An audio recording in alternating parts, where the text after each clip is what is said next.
get your business going. And even as Mandy was talking about, with different things going on, we are making adjustments and moving things forward. Janine and I were talking this morning on some of the interesting things that are going on in our business and how to cope with them and move forward. So what we have today is we have Renee Ferrara. She's with Focus Title. She's a transaction coordinator. And after that, we will definitely be going through that CMA that was sent out to help one of our fellow agents to price a house and maybe have a little bit of ammunition, let's say, for her sellers to help her along. So, Janine, anything else before we get going? No. So a little bit about Renee. A licensed agent. And so I guess, Renee, take it from here as to why you decided to become a transaction manager and what that looks like, and just let us know from contract to close, what the heck do you do and how you can help any agent, new or not. Okay, great. So a couple of years ago, I got my license, got into real estate. I've always been, we've owned rental properties. So we've always been on the landlord side. So I decided to get my license, jump in. I had a couple great transactions, and I used Maggie Drain as my transaction coordinator. And I saw how seamless that was and what a benefit it was. And I was approached as Maggie was transitioning into another stage in her life. They asked me if I would be interested in taking her position. So I did. And it's been a couple years now, and we've really grown the program. We are now currently working with about 60 different agents. There's 40 agents out of North Shore and Lake Country that we're working with, and about 20 out of Southwest. So the program is growing, every day. There's a team of 4 of us. We have 3 TCs, and then we have a processor. So we have, we just hired another transaction coordinator for North Shore, and our processor works from home, and then we have a transaction coordinator that works at Southwest. And North Shore handles all of Lake Country's business. So we take care of both market centers. What's a processor versus a transaction coordinator? Right. So when the agent sends us their work, the documents, we send it to the processor. She goes through all of the documents and uploads it into our software, which is called TIM. And she starts the process. She also does all of our MLS listings. She inputs the listings.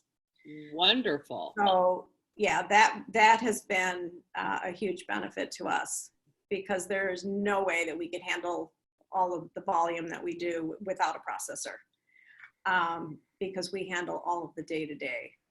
So there's 2 different programs. There's Full Listing Launch, which takes it from the beginning, when we put it into MLS all the way to close, and that's $495.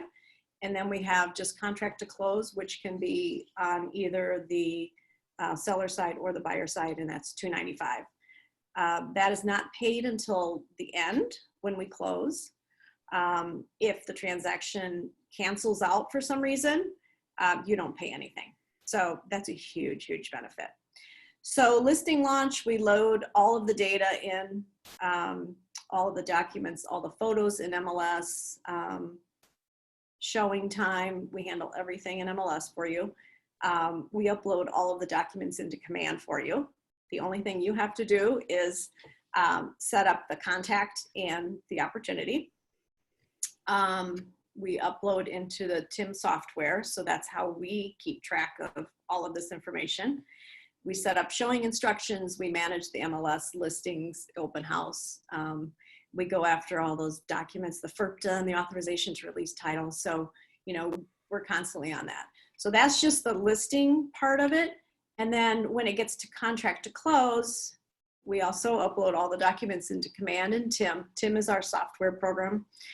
We ensure all contracts are signed and dated. We send you reminders. We put things in DocuSign, send them out for signature. We oversee the inspection, the testing. We don't actually get involved in the negotiations. I feel that's, the job of the agent. So we don't get involved in that, but we do send out documents for signature. We remind the agents of and lenders of all the impending dates and deadlines that are coming.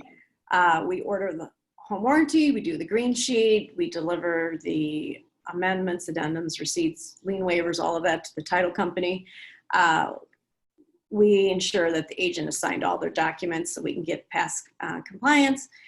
We arrange the pre-sign, the closing. We get all the parties, working together. I always say we're like the air traffic controllers.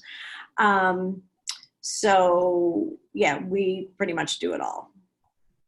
So are you actually communicating with that agent's client? If, let's say, work was done on a home inspection, the agent is the listing agent, and you're still looking for some lien waivers and receipts, do you reach out right to that seller? We do. We do. We don't, the only thing we don't do is we don't get involved in the negotiation of the inspection. But we do.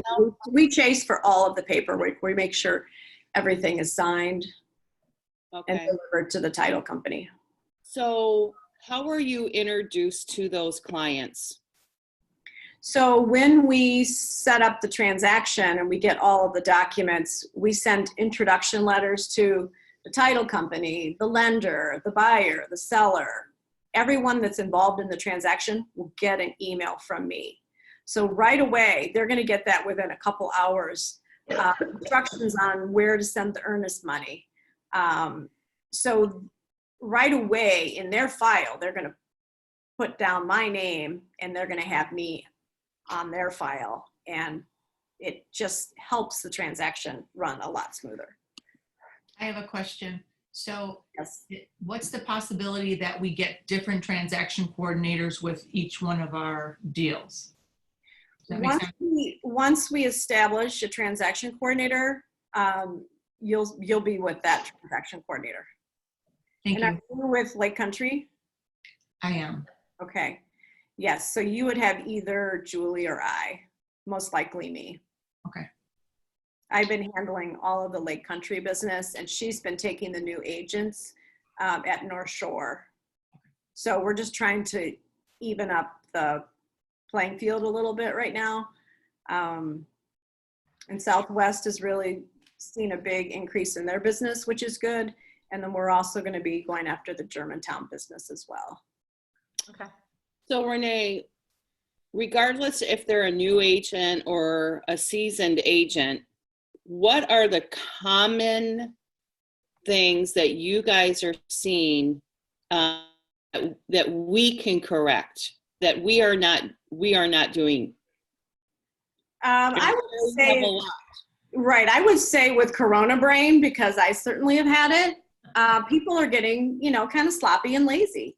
And I think a lot of it has to do with maybe we're all a little bit more nervous now. Maybe we're just getting a little bit lazy. We're tired of being in our homes, right, Connie? Yeah. And they're not sending us the full, complete list of documents that they should be sending. I would say it's just a lot of mistakes with paperwork right now. So it's causing us a lot more work, which it shouldn't be more work right now, but it is. I would say that's the biggest thing right now. Okay. What don't you do other than negotiating? Let's say an agent calls you, and do you have like guidelines of these are the hours that we work? But what if an agent were to call you and say, Renee, I need for you to draft a such and such amendment. Do you do that, or do you have the agent? Most of us are licensed. So we are able to do that. What I ask, and what I ask the other TCs to do, is to get in writing what they want, or a text message. You can talk into your phone, give us a text message, the verbiage that you want on this amendment, and we will get it sent out. What we're trying to do is make this easier for you so that you can go out and network and grow your business. When we see the reports of who is using transaction management, most of them are on the report for sales. So it is working. It is working. If you're calling us at night and you need something and it's not, you know, a pattern every night at 8 o'clock, you know, it's an emergency, of course we're going to help you. Absolutely. Yeah, I come from the service industry, so that's sort of my thing. I am in this business because I love helping people. And what is so rewarding to me is seeing how new agents come to us and they use our service and it's working and they're really taking off and they're successful. So to me, that's very rewarding. I think it's amazing. If I were not on a team, I would hands down, that would be the first thing that I would definitely delegate out. Most agents aren't necessarily paperwork people, they're talkers. Mm-hmm. And they are negotiators. And if you know someone that is doing an excellent job on the back end of a transaction, then definitely delegate that out so then you can go and do your thing, and that's networking and getting more business, lead generating. So I've heard absolutely nothing but wonderful things about the work that you guys do and the processes that you have in place, and that you can say, I have, that's the wonderful thing is you have a team. You're on. Right, we do have a team. You know what? And we love what we're doing. We would love your business. We have a great reputation in the industry as well. And I think that's one of the things that really just kind of keeps us going. We know a lot of the co-brokes out there, the lenders, the title companies, and they love working with us because they know they're not going to be chasing agents for paperwork. Yeah. And I would also be remiss if I didn't mention what a great thing it is to have Focus Title in-house. You know, working with a title company sometimes can be challenging, and you know, we have a direct line to them. So, you know, all of these little things really are important to help keep a deal together. As you know, Janine and Connie know, who've done a ton of transactions. It's the small things that keep a transaction together. Mm-hmm. So Yeah. Renee, do you have a checklist of some sort to give to the agent on what they're supposed to do to keep them on track also? I do. We send that to them in the beginning when we set up our consultation. So I can send that out to anyone that's interested in seeing it. Okay. Could we post that, maybe a little insight into you and a checklist on what is taken care of on our Facebook page? Yes, definitely. I would love to. Before you leave, can you tell us what your typical day looks like? And I know every day is different, but what does it look like? So most of us work from, our standard hours are 8:30 to 5. So we get up, I check my email first. So I look for any important emails that have come in. And then we go into our software program and we go through our checklist. And then of course, you know, it depends on how many deals we're getting in that day. Also dictates what our day looks like. So yesterday, I think North Shore got 3 new deals. So we're managing those, and that's taking up, you know, a portion of our morning then. And then just follow up throughout the day, taking phone calls from lenders. I like to be proactive, and my approach is very proactive. So I'm always looking ahead at getting that loan commitment, getting that appraisal, making sure that this deal is not falling apart with home inspection. The other thing too is we are here to talk too. you know, especially in this really can be a lonely time, agents call us, you know, we're here for a laugh. We're here for, you know, a consult, whatever you need, we're here. And I think that has really been important for our program. So if you were a new agent, Bethany Clark is asking, when I'm a client, what is the first step to hire you as a TC?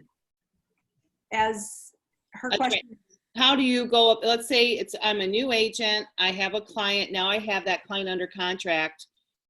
What do I do if I would like to hire you as, you know, your services? right. So she's going to call me and we're going to get her set up with all of her logins and passwords and her Med ID for MLS. And then she will set up her opportunity, her contact and her opportunity in MLS. And then she sends us the paperwork and then we take it from there. And how does the paperwork go to you? Is it emailed or is it in command? It can be either way. We prefer that she sends us all of the documents, but if she tells me that they're in zip form or DocuSign, I can load them into command. As long as she has them all, I don't really care how we get them.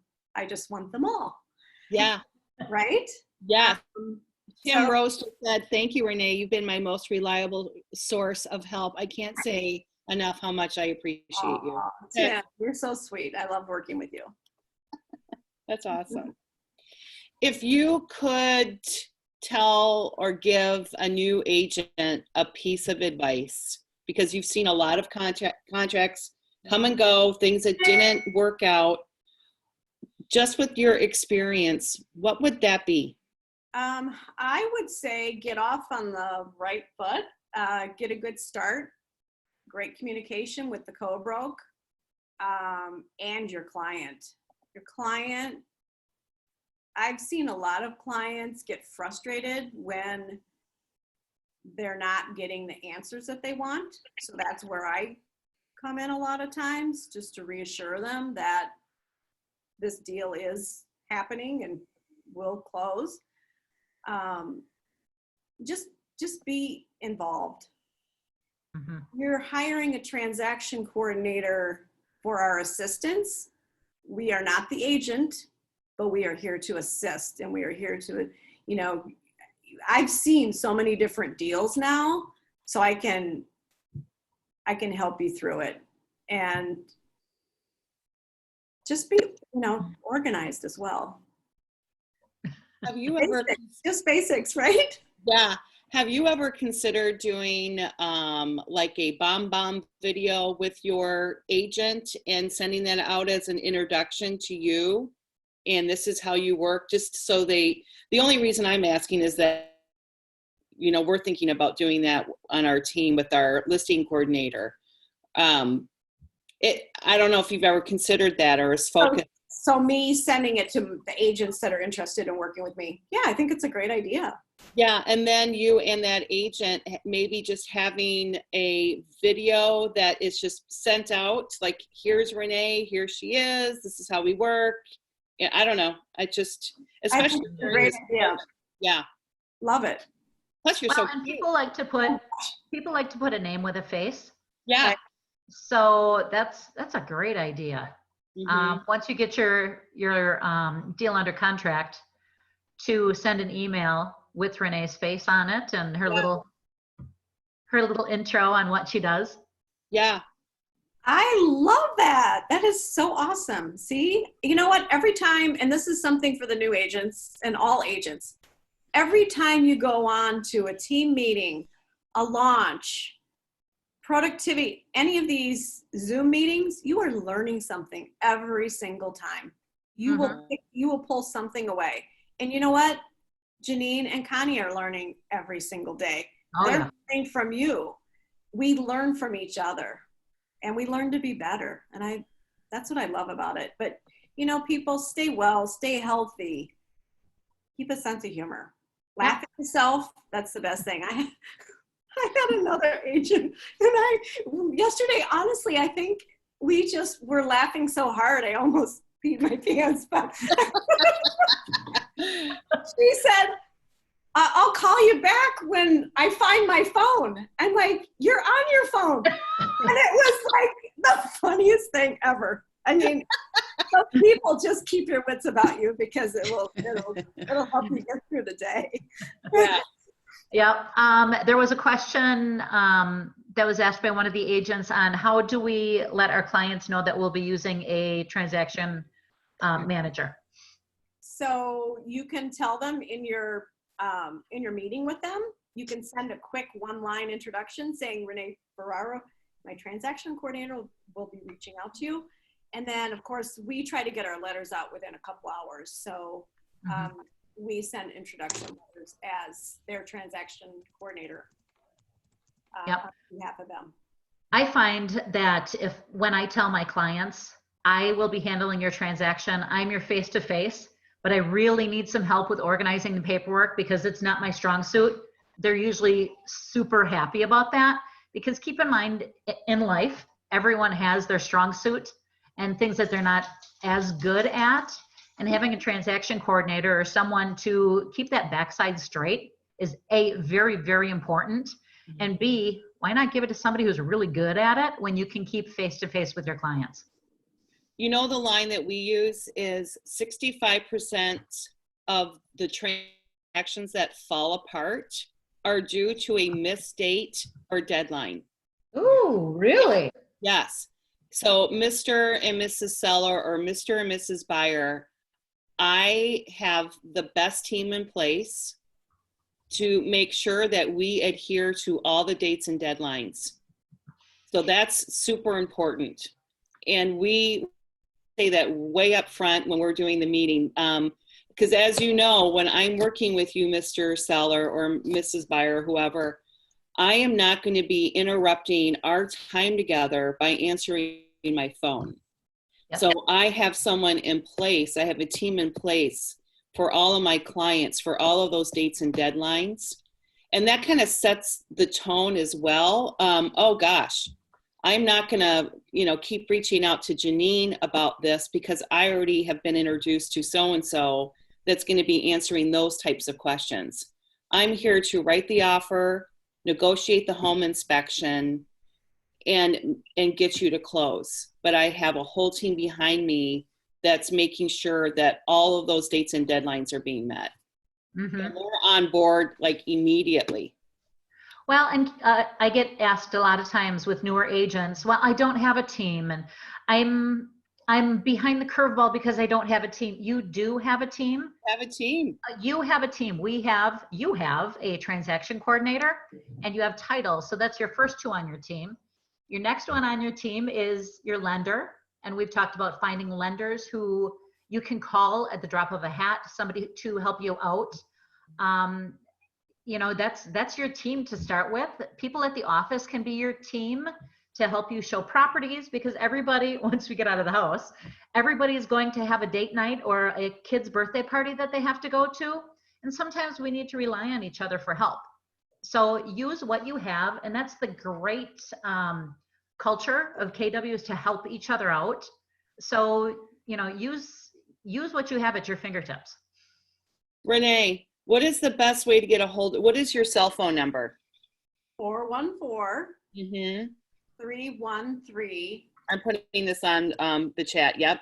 Okay. 3525. Call me anytime. I'm here. I'm not going anywhere. And what's your email?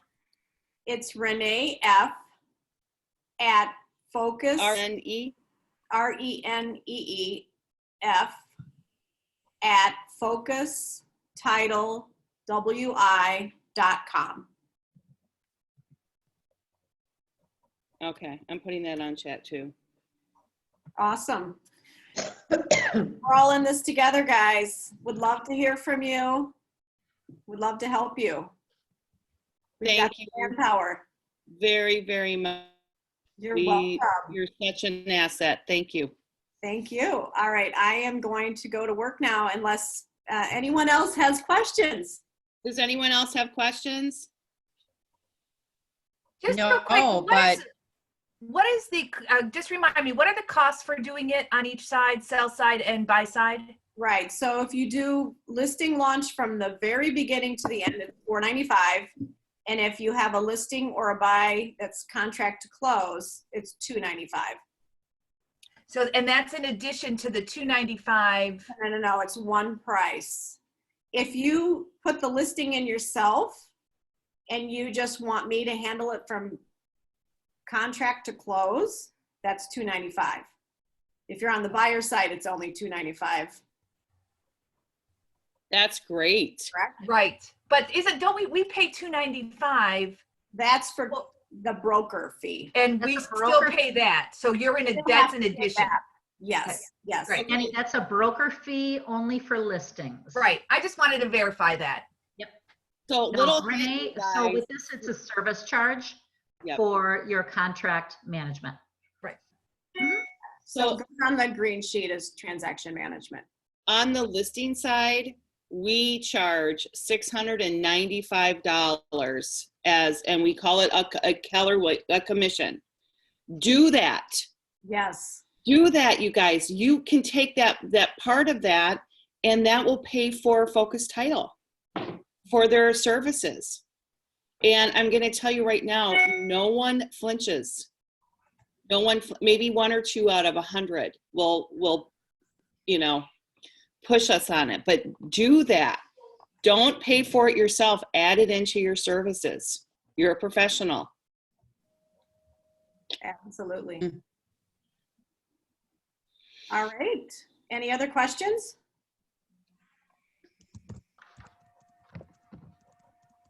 Well, It's so nice thank you. to see your face. It's really nice to see your face. I'll see you all soon. Wonderful. Thank you, Renee. Okay. Bye, hon. Bye. Bye. Perfect. Well, that was awesome. So anyone who is looking for a little help, a little guidance with their transaction, keep in mind, Renee is amazing. Just asked, what do you call the fee in the listing contract to cover the fee of the transaction coordinator? It is a commission. It is a Keller. You can't say it's a fee. So when we take a listing, it's 6% plus $695. That's a Keller Williams commission. And I will say to that seller, that is a non-negotiable. Change that. I can't change that. And then we charge $295 for the buyer fee. I can't change that either. It's a buyer. I can't. That's what I say. And they just, okay. And when I present it as a listing and I put the 6% plus the $695, and I'm going over the listing contract with the seller, I do it in such a way where I'll say, so our commission is 6% plus $695, and of that, 2.4% goes to the co-broke. And it kind of just stops them in their tracks, and then I just keep going on. So I don't make it a big deal, and I kind of roll into what percentage of that goes to the co-broke, and very little pushback on it. Mhm. It's So then on the buying side, when you do the $295 and the buyer asks when do they pay that? Yep, you pay it at closing. Okay. And only if we get an accepted offer when we close. Okay. Good question. And that is stated right on your buyer agency. Yep. Awesome. Perfect. Are we good with the transaction coordinator? I'll take that as a yes. So the next thing that we're going to get into is the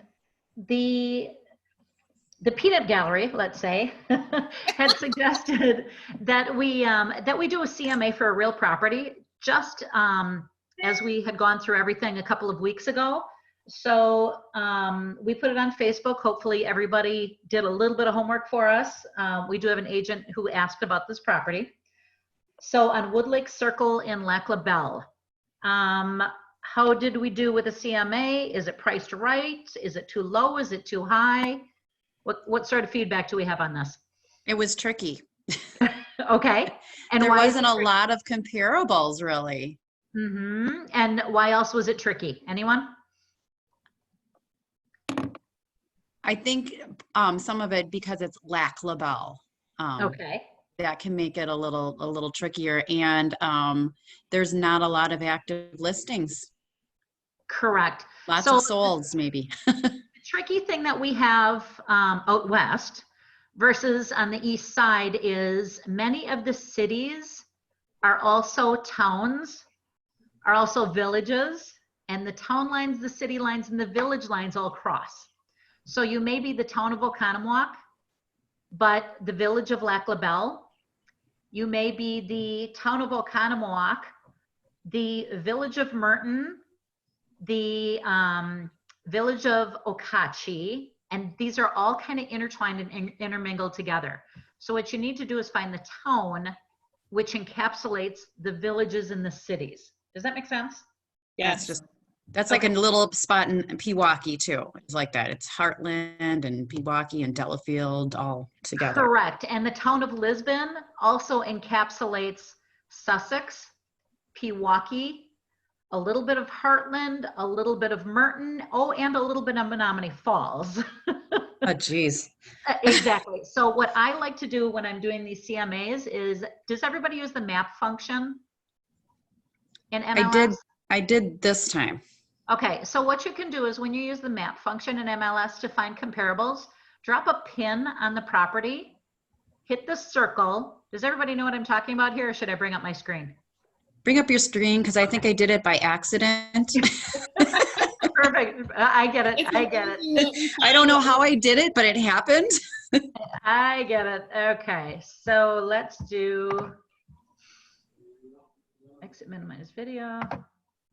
Okay, I wasn't prepared, so let me find us here. Share screen. Hey, watch this. Uh-oh. Hold on. I think I got it. Oh, maybe. There we go. Okay, so I am actually on the property right now in Woodlake Circle.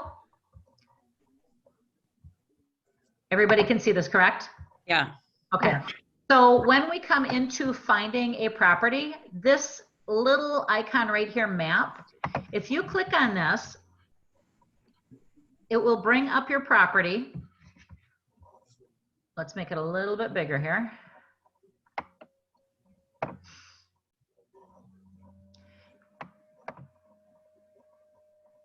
Come on. There we go. So if we would like to find other properties in this area, if we drop a pin, let me pull us into a full search here. I keep wanting to touch my laptop. Yeah. So let me just pull up the map here real quick. So when you're doing a search, when you click on your little map box here, in order to find properties in a certain area, and I'm going to pull up this area, new search area, click on the circle, drop a pin where your property is. It's right about here. And draw it out. Ooh, come on, everybody. Ooh. Ready. Wow. Boom. In the country, you can go a little bit bigger for your comparisons. In the city, I know they like to stay within a mile or two. Let's drop it into 5 miles. And we brought up 108 properties. Woo! Okay, and this is for sale. I didn't bring down any of the parameters on this, but this is 108 properties for sale within this 5 mile radius. So hopefully that helps everybody out. So I'm going to bring up, did I get rid of my MLS here now? So what sort of comparisons did you guys find for this property? I think most of them that I found were sold. Okay, and at what price? $629. I think there was a couple at $629. Okay. When I entered into this page, I actually deleted everything that I did this morning. So I'm going to go through it fast and you guys can see what I'm doing here. So what I did is I pulled up solds in Waukesha. I'm going to go right to dates because I really don't need to know what happened in 1988. I'm going to bring up a sold date for a year, which actually is in a default right here. You can change this date if you'd like to bring it back to 3 months or 6 months, what have you, but let's pull them from a year because larger houses do not sell as often as, you know, your $200,000-$300,000 houses. So I'm going to come in here, and the number I like to watch is this here, results. I'm going to go right to that map because I want to stay within a 5-mile radius.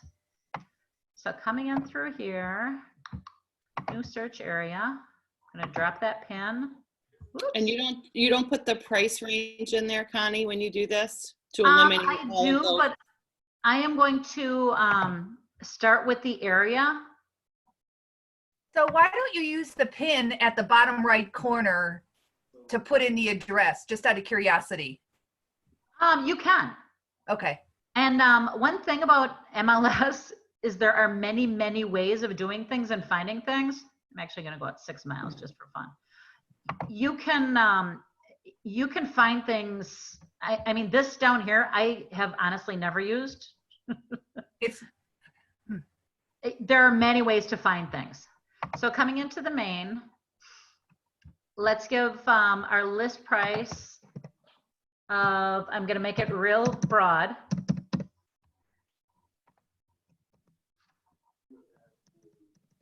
$600,000 to $700,000, and that's 17 results within 6 miles. Wow. Bedrooms, there are 4, and I'm watching that number, so now I'm down to 10. 4 bathrooms is a lot, but let's see what happens to our results number when I bring this to 4. Oops. Whoa. That's what happened to me too. There was only 1. So like I said, when you're doing CMAs and markets in North Shore versus out west, they're really, really different. At this point in time, Janine, how many houses would you have compared in a 5-mile radius in North Shore? And it depends on the price range, actually, anywhere from 20 to 50. Yeah, and we're down to 1 out here. Yeah. Wow. So I know when Janine was doing her CMA the other day, when she really, really brought it down, sometimes we have to keep our parameters a little bit wider. So let's bring this to 3. Okay, now we're up to 7. So when we're right around 10 or 20, I take and I bring up the pictures and really look, because at this point in time, keep in mind, we may have lake properties here, and lake properties are worth more than properties not on the lake. So let's take a look and see what we have. Because doesn't this one have a view of Lac La Belle? It has a view, but it is not. It's not on the lake, but it has a view. Exactly. So we have a couple of 605s, a lot of 605s, 635, a 675, 636, a 640. Boy, when I brought it up last time, I had a 629, and I am. So did I. I just did it this morning. Yeah. I had like 2 of them. Bethany? What? Do you have that address? Hold on. I gotta try to minimize the screen so I can see it. A question from Carol Nye is, you feel the number of bedrooms trump square footage or the other way around? I always compare 3 bedrooms to 4 bedrooms, because that 3-bedroom may have an extra bathroom. That 3-bedroom may have extra square footage. So I kind of have a den. Yeah. So I pull up both and then I eliminate the things. I can't get onto the other comparable. I had a comparable that was at 625. Okay. It was, do you need the address or the MLS number? Why don't you give me the MLS number? I'm going to pull it up here separate. 1303371. 1303371 Yes. on Sand Hill Drive. Oh, Monastery. Here we go. Monastery Hill. Yep. Okay, and here's the 617. This is awesome.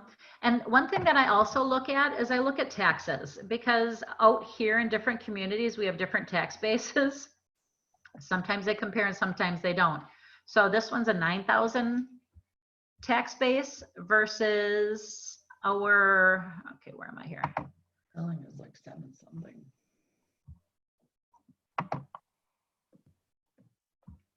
We're at 7,800 in Lac LaBelle. Amazing. Mm. So there's a lot of things to compare here. 6, 7. Okay, let me edit search and let me bring this back to a 3-bedroom. This price bedrooms.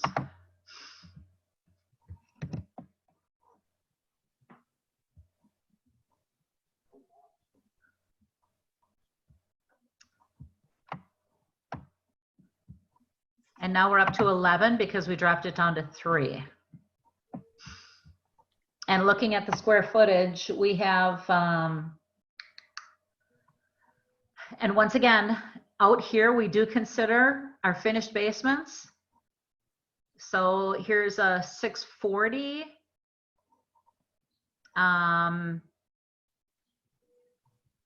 Okay, this one's a lake property, so we're not going to look at this one. So what did you guys come up with for a price? I Anybody? didn't get that far. Okay. Okay, so what I'm going to do is I'm going to check all of these and then I'm going to uncheck the lake property. Now, what does this one have? This one's on a lake also. Lake. Yep, that one's on Silver Lake. So we're taking the lake properties off. It does have a view, but you're not on the lake. This one's actually in a subdivision Wow. that has lake access. That's a cool house. It needed a lot of work. Oh, really? So this one actually is in a subdivision that has a private park and lake access. We're going to take that one off too.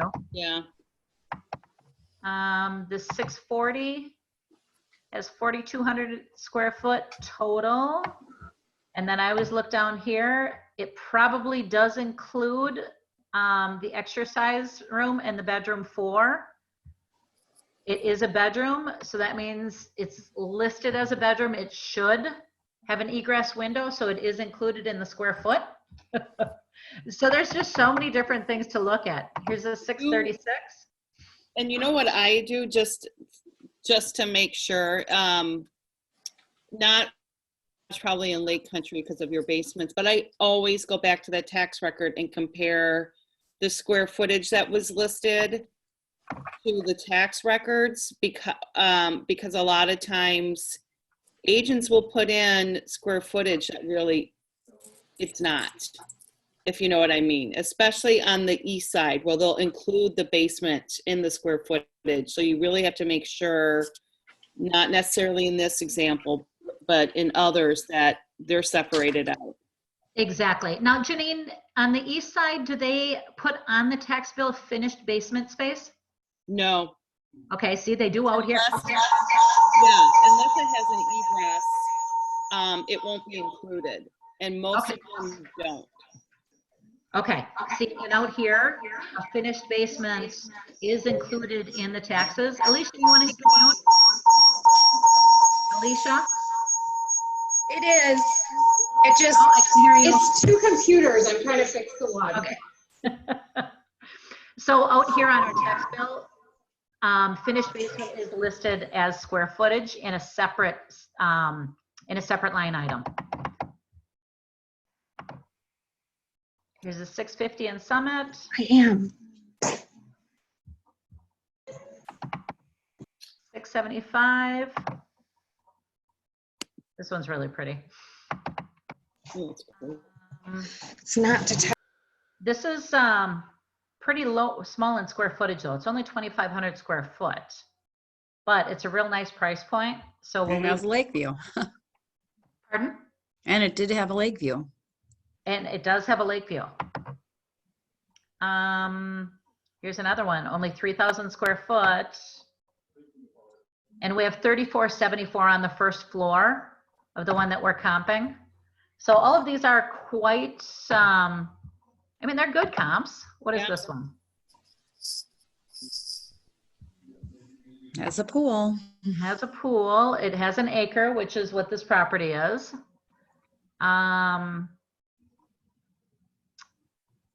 Real 8,000 bucks. Yeah, and you know what? What did we have? When was the one on Wood Lake Circle? Whoops. Wasn't that like 649? When was it built? Oh, 2000. Okay, I lost me. There we go. 2000, and this is 2004, so that's quite comparable. See, we're getting some 600s in here, which is a little upsetting. 3,400 square foot. Built in 65, but it's 6.5 acres. wow. So with some of these, and this is Shaniqua, it's a little bit farther away, although Shaniqua is priced higher. I'm just going to take that one off just because. Janiqua.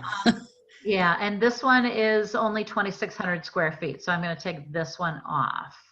Are you guys seeing this that Connie's working on, or are you seeing Connie? I'm seeing you. Okay. Did I get rid of my screen? Yeah. Oh, sorry. I think when you switch tabs, you clicked out or something. Okay. Let me see if I can pull you back up.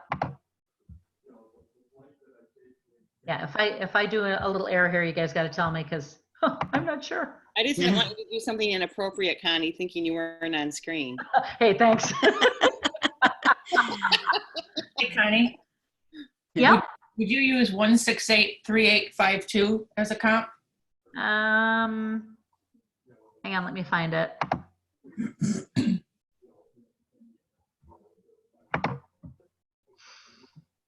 One 6'8", 3852. 3852.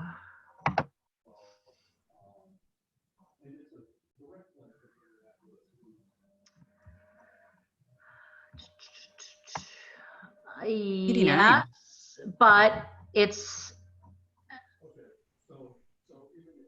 hasn't sold, you know, so what we need to do is we need to look at our solds. This one is $11,000 in taxes also though. Mm-hmm. It's It's Delafield, so it's a different school district. Yeah. Okay. I probably wouldn't, just because, like I said, it's Delafield. It's Oh, a that's different Caldwell school Marine. district. It's a little farther away. Yeah, I would stick with things a little closer if possible. Okay, so we have 6 results here, and what I'm going to do is I'm just going to pull this up for a quick CMA. Use selected, and let's just do a statistical CMA just so we can see our numbers.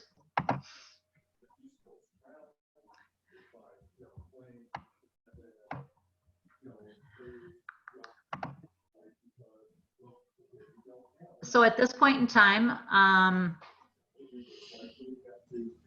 we have, I have to move my box, sorry. We have sold from 630 to 675 is basically our price range. And that 675 sat on the market for 204 days. So I think we're a little bit overpriced. Anybody have any feedback? Mary Beth, what do you think? Well, I personally thought 649 was a little high. Yep. That's what he wanted to go at. Yep. I wanted to start at 639. Yep. And he said, he pushed me to 649. I said, just to let you know, we might be taking a price reduction. He said Yep. he's fine with it. Obviously, we didn't know we were in this Groundhog's Day that we're in, but yeah. So, I mean, he really hasn't balked at anything right now. I just kind of keep in contact with them once or twice a week with the market updates. Perfect. You know, I haven't really suggested a price reduction yet. We had a couple, a man and his wife come through. I don't know why they want a 5,000 square foot home for the 2 of them, but they love every aspect of it and they're still in the running and they had no question on price. Okay. Okay. No, but Jenny, it was what's just your suggestion? Fine, 629.9.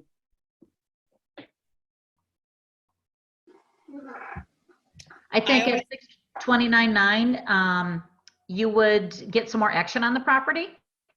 Yep. And it depends on what the sellers, you know, why are they selling? They're moving. Yep. And when do they want to move by? Well, they'd like to be out when typical school would have been done, but he said if it takes, the family will move in mid to late June. And if the wife needs to stay and continue working, she will until it's sold. But Yeah. I mean, And how many days on the market has it been? went on the 2nd of April. Okay. And how many showings? 1. Okay. And usually what we do is 2 weeks or 10 showings.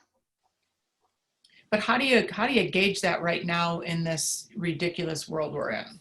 So we know what we do, or I do, is in this exact situation, start calling all of those listing agents that have properties that are nearby in the same price range and find out what their activity has been. So when you talk to your seller, you can go back and say, I have called 8 listing agents in the same price range, in the same area, and these are the showings that they have had. Now, if you all are kind of in the same boat, you know, figure out who these buyers are, then you can say it could be just the condition of the market right now. But this is where you're sitting in comparison to the other homes on the market. How can we be the best out of the 6 that are currently listed in this price range? Yep. And it's either condition or price. The problem I have with that, there is nothing for sale within a 5-mile area. That's why I pulled that 789, because it's Karen Trimble's listing. I said, what's going on with that property? Similar size. And she said, nothing, crickets. Then it's up to your seller and their motivation. I would just keep in front of them once or twice a week and make sure they're set up on MLS as well, so they can see the market themselves.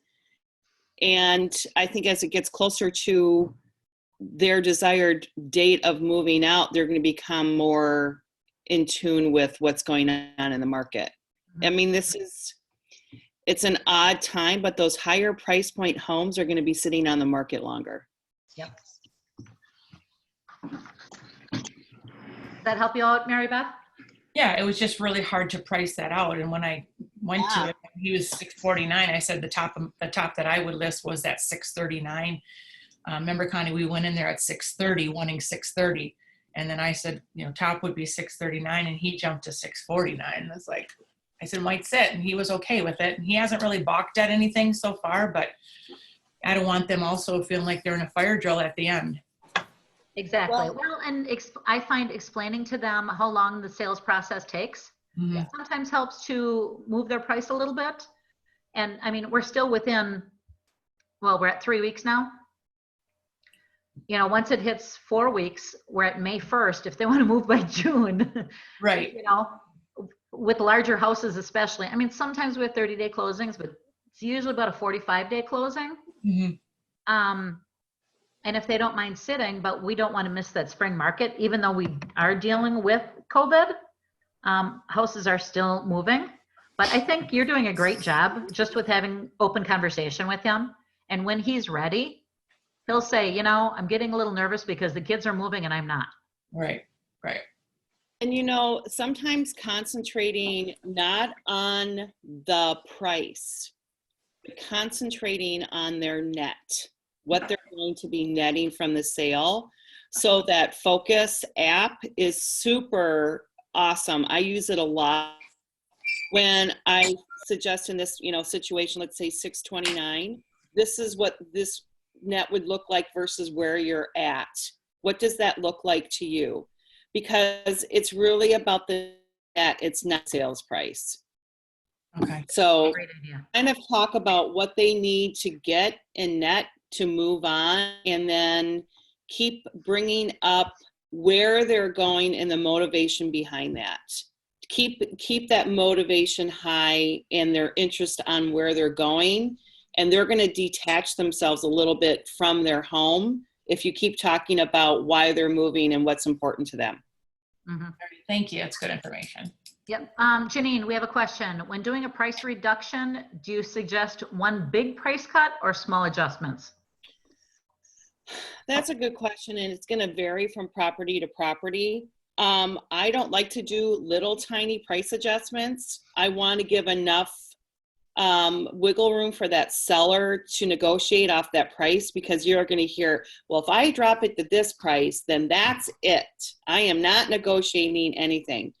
Well, guess what?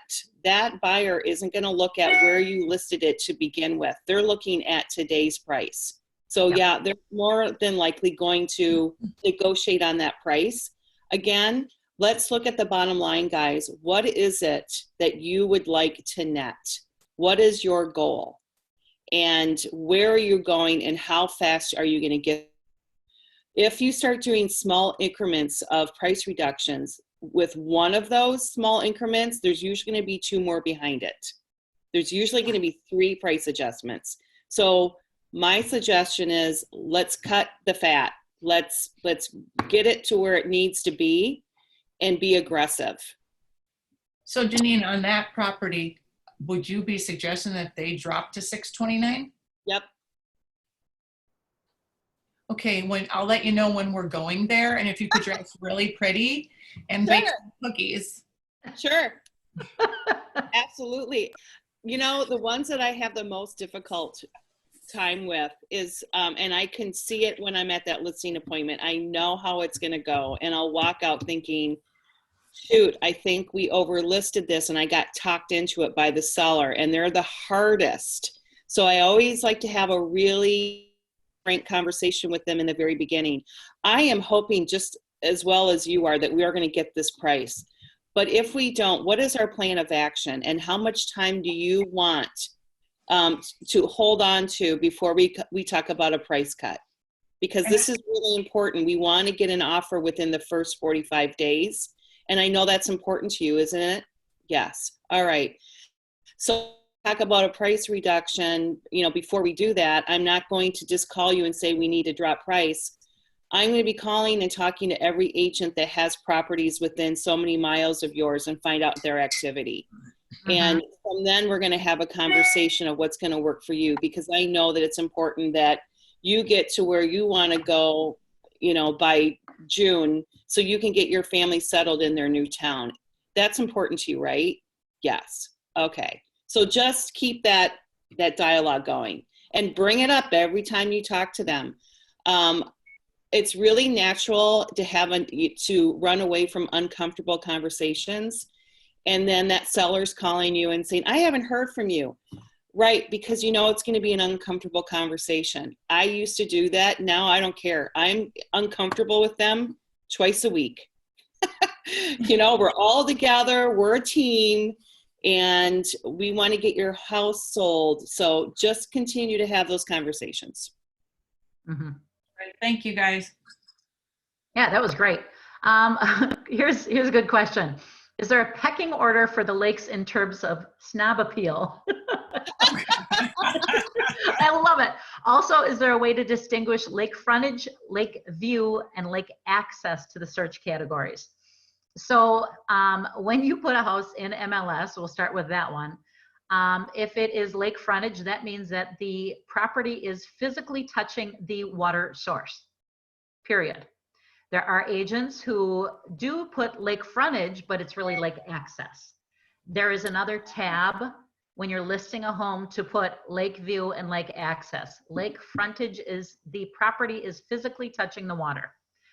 I love this snob appeal thing, because just to go back real quick, I'm sorry.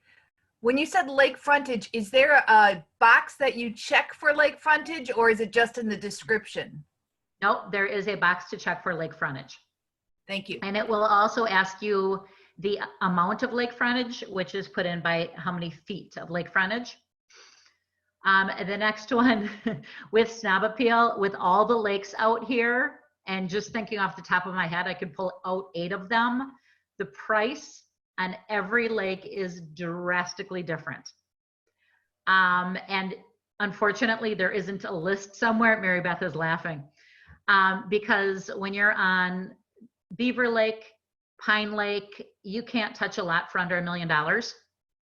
I live on Okauchee Lake. It's really hard to find a lot for under 500,000, a good lot which means flat frontage, that you don't have to put $100,000 into bracing the house so it doesn't slide into the lake. When we get into our Nababins and Nishodas, they're comparable to your Pewaukee Lake. So the prices are all over the place. And even when I have someone come out to do an appraisal on the lake, I ask them how familiar they are with lake properties, because every lake is appraised different also. So hopefully that helps a little bit with the lakes. And what you're best off doing is doing some research. And especially when you're new, the more research you can do and the more houses you can see and get yourself familiar with them, especially if you'd like to be the expert in a certain area, do your research and pull up the different lakes and see how much lake homes have sold for on Pewaukee Lake. And when you do your research, down at the bottom, when you're doing your search, it says lake. And if you put PEW, all the Pewaukee Lake houses will come up. If you put in OK, all the Okauchee houses will come up. If you don't know how to spell Okauchee, or you can spell it all out. So that's a great way to take and do your research to see where the properties are with their price point. Janine, another question is, how much of the age of the house matters with pricing your house? Well, I'm just going to talk from this side of town. They're all pretty much the same age. They're old. Yeah. So unless they've been torn down, but it's a crapshoot. I think it more depends on the amount of updates on the interior, and that's on this. How about you, Connie? We have houses out here from 1900s to finishing this year, so we do have that vast variety of age of the house when the house was built. If I find a 1970s house that is totally updated, I'm going to bring the value pretty darn close to a new house. Not exactly, because we still have to keep the mechanics in mind. There may not be a brand new electric. Looking at your HVAC system, the heating, all of that really comes into play, but it will definitely have more value with the more updates. And I've seen some beautiful remodels from 1970 versus a 2010 that somebody has trashed. In doing the Makes CMA though, this home was built in 2001 and there were some that were just built in 18, 19, seem more recent. So wouldn't that be a subtraction, relative to those homes? A great question. What I do is I compare it actually to the tax records and see where it lies on the tax records. If they're both paying the same amount of taxes, that means that the house in the assessor's eye is valued the same. Keep in mind with new construction also, you still have to add in all of your landscaping, your driveway, and those are all additional, any retaining walls, anything that you need like that. You can add another $100,000 in landscaping. Great question. Does that help? Yeah. Okay. And then back to my other question on Lakeview Lake Access, is there anything to click for that? It seems like you can click for lake frontage, but not the other two. There is a separate subsection when you're doing a listing to check for lake frontage, lake access, or lake views. Well, that's when you're doing the listing, but what about if you're doing the search? Well, we have a lot of agents who are very incompetent. And Janine and I were talking about this morning. Yeah. Unfortunately, as a buyer's agent, you have to do a little bit of research. And when you're doing your search, take and pull up that map option and look and see exactly where it is. And if you have a question, call the agent and say, hey, it says lake frontage, but this is not on the lake. It's definitely a lake access. Yep. Any questions, call the agent. Janine and Connie, can you speak to adjustments on the CMA process or in using the CMA adjustment section? I don't use the CMA adjustment section. I am pouring through those photos. and making, comparisons that way. I typically don't give them a set price. I give them a little bit of a range, let's $625 to $629.9, something like that. But I am not going to pull apart that CMA and do all those intricate adjustments. And honestly, I'm looking at the solds. More importantly, I'm looking at what's on the market right now as far as where I'm going to put that house. And I don't use the CMA adjustment either because there's too many variables. And when the appraiser comes through, the amount of pages and pages and pages of items he fills out for his adjustments, I don't know those numbers. I don't know if a swimming pool is worth 10,000 or if it's worth 50,000 for that adjustment. It's not in my wheelhouse. So I do the same as Janine. I really look at the solds and I look at what's on the market to see where our comparables are. Mm-hmm. I have a question. So if you are looking, you're a buyer's rep and you're looking at the neighbor's property to kind of figure out what they paid for it, but you can't populate that anywhere. It's not coming up on MLS or anything. Just pull it into the tax records, and will that give me what it sold for and so forth? It might. Yeah. Which on one? your tax record, on the very bottom, it shows every time that house was sold and the amount it was sold for and who it transferred from and to. And So which, pull up that tax record and it'll show even if it was sold a for sale by owner.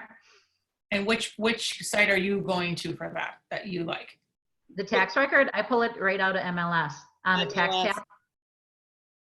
And with that, if it hasn't been on the market and you're pulling up on the tax records, you're still, and there isn't any trace of any past history, you're kind of guessing as to what the updates are and, list of improvements, all of that. Mhm. So it's, But if I can't populate it on MLS, nothing pops up at the address. Then you're gonna have to pull the tax record. Just on Waukesha County. No, pull it on the tax tab on MLS. It's much Tax easier, it's user friendly. But if I can't pull, nothing populates on the address on MLS. You have to pull up the tax tab. I think she's saying she has pulled up the tax tab and it isn't in there. Is that what No, you're saying? I can't even get, when I go into MLS and put the address of the property next door, nothing. Yes, you're not looking on MLS. You're looking in the tax tab. Got it. Yeah, right, exactly. Yep. And let me pull up my screen here. I'll show you.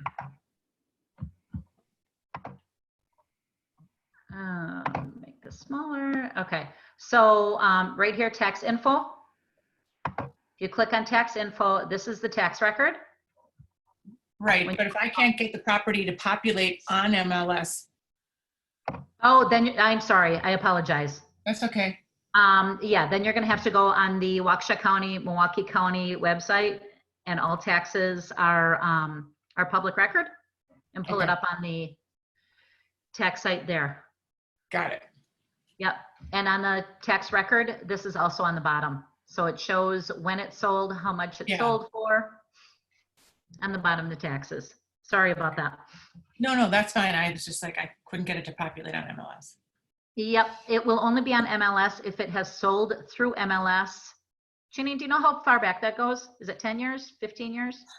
It's kind of a crapshoot. I've That's- seen anything from maybe the max 15 years, but I've seen a couple later than that. So I don't know. Yeah. I don't know if there's a set date. I have no idea, but I've seen 10 years and I have seen a couple at 15, but, and sometimes, if they built the house, then there will not be any records there, or if they sold off market. Yeah, they built the house. Oh, great. I'm doing well. Yep, When then you're you'll have to putting pull the up the tax bill from the county. When you're putting the address in, is there a custom as to, do you have to put the north part first and the west? Is there a space between the two? I'm always confused. For taxes, for anything. Oh, for the addresses.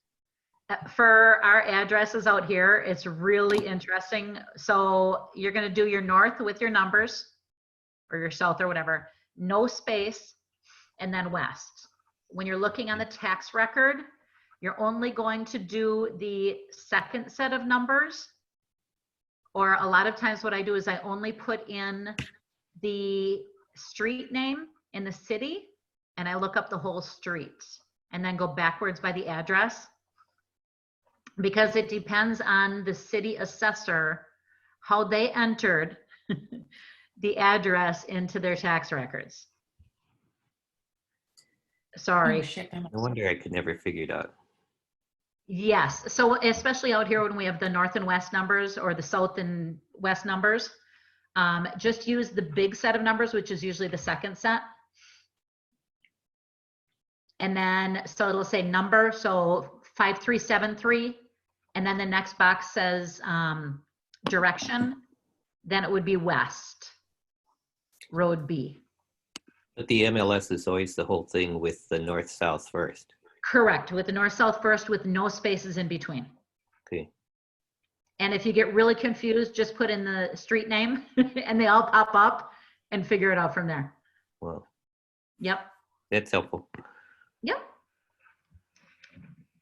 Okay, any other questions on this? I know we got into a little bit of tax stuff, but whenever you guys have questions on things, we don't mind going off on a different side road, just to make sure that we answer your guys' questions on things.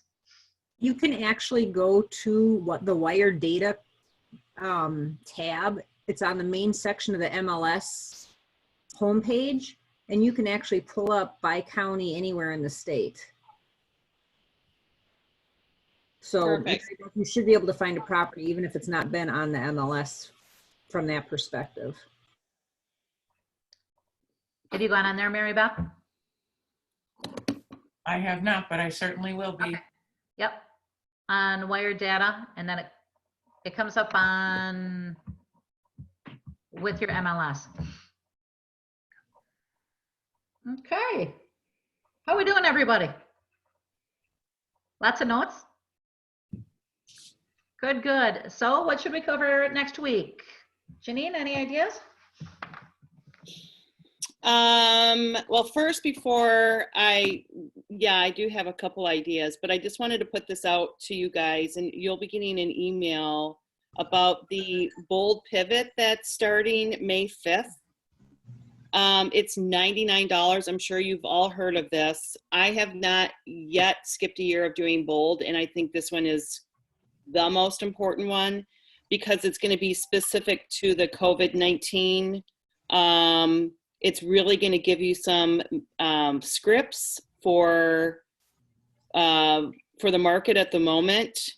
It's going to talk about cutting expenses by $300 to $600 a month, doubling down on leads, service first, selling second, social media and texting that's working right now. So actually texting scripts, and command database, the training and what are the best practices and mindset. So it's going to be, I believe, a 2-hour every week. I'm not sure specifically. It's Tuesday and Thursday from 1 to 3, I believe. Perfect.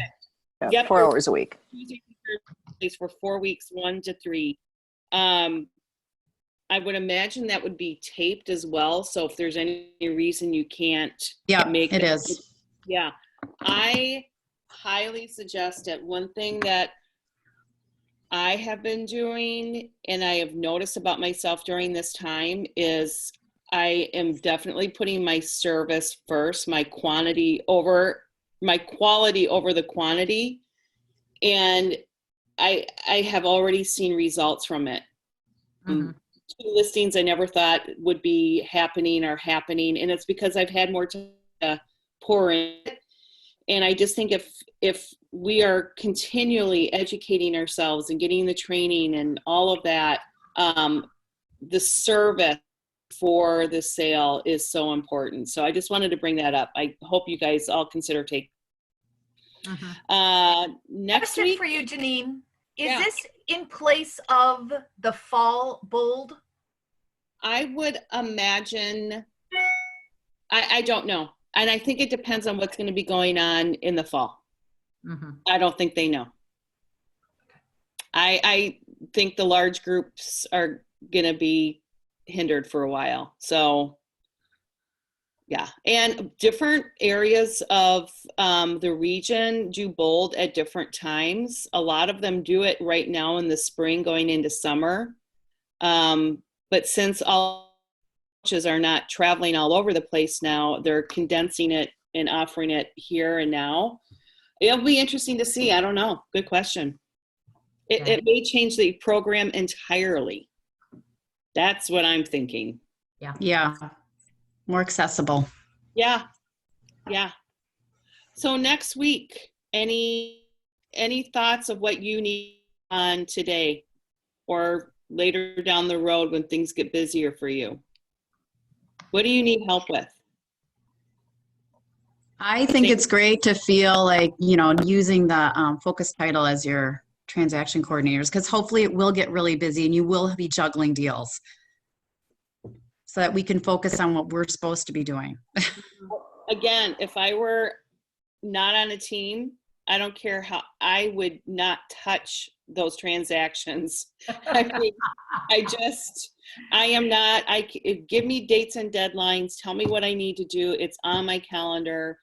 But let them do what they're best at, and it allows you to do what you're best at. Don't get stuck in the transaction. That's where the wheels are going to fall off your bus because you're so emotionally involved in that transaction and you forget about what you need to be doing today for tomorrow. So just that alone, you're going to make a lot more money if you delegate that stuff out. And I know Tim has been doing it and it's been helping you. Yeah. So next week, what do you guys want to talk about? What is one or two subject matters that we can cover for you? Where to get sample scripts for text and Facebook posts and emails during this time. I think that will be covered in the bold pivot. Okay. Mhm. I can tell you what I'm doing right now. I'll give you two examples of what I'm doing. I am delivering wine to my top 50 clients. I have a great little note that I'm attaching to it, kind of funny. And I'm hitting my top 50 and dropping them off at their house. And I'm texting them as they leave, open up your door, I have something for you. Another idea that I'm doing is I am writing a letter of gratitude of what I have noticed about myself and what I'm grateful for during this time of being quarantined. And I'm sending it out to my entire database. Kind of a love letter. Just another way of keeping in touch. Again, it's just service, service, service. I want every client of mine to be my friend, whether they want to be my friend or not. So, I'm just touching. So maybe for people that are new that don't have past clients because we're brand new, I've been trying to do that, reach out, start a conversation, how are you with work? And then automatically that comes up with what I've been doing, trying to nurture this, but maybe some other ideas for new agents that don't have what you have. Yep. Because I was right where all you guys were 6 years ago. I didn't have anybody. And especially now, because it's like, it has to all be by text or just social media, Yeah. Okay. So we can talk about being brand new or fairly new, 5 transactions or less. And now we can't do the open houses. So that's gone. What do you do? Okay. So we can tackle that. That's fun. Anything else?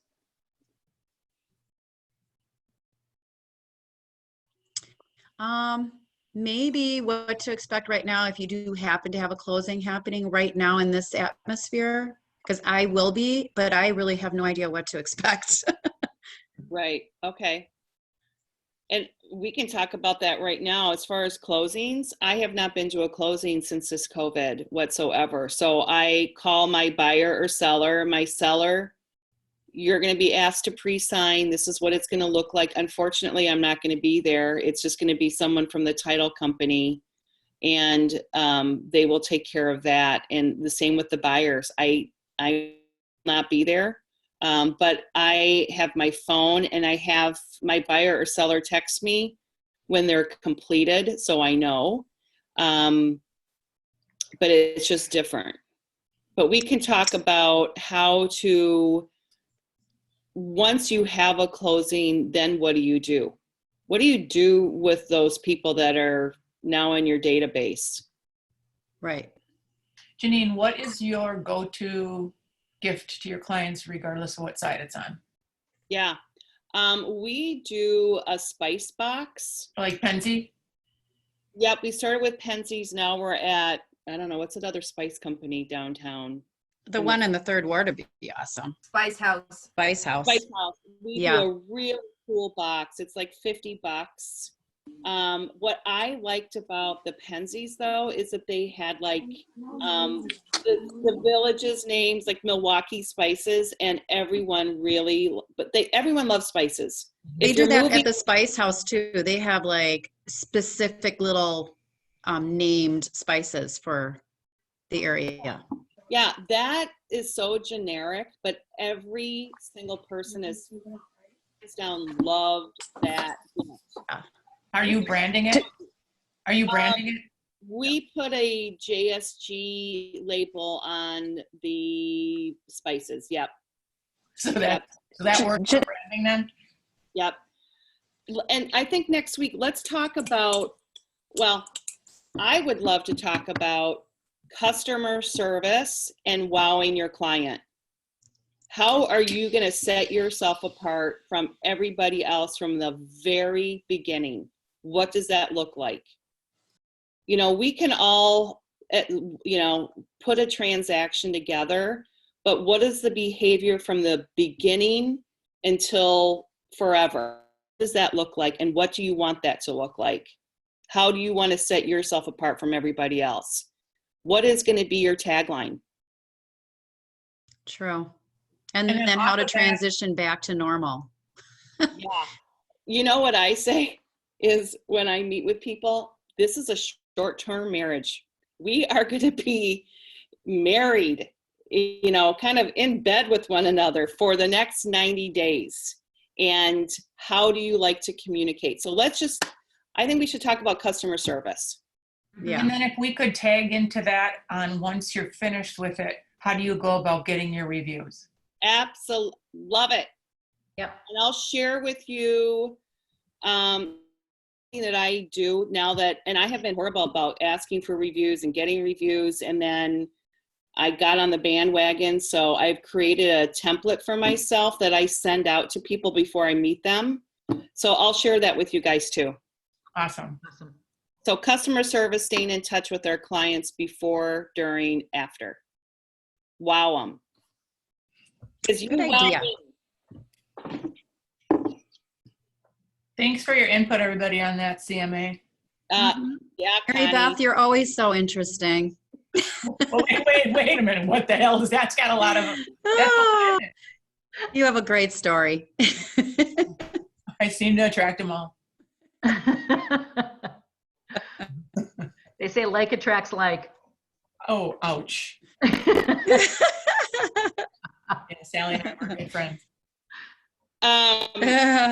I think that one thing that I have learned that if I don't get up right away in the morning and put myself together, like I'm forced to, because I'm going to be on Zoom, or I can close that, but my whole day is so much more productive.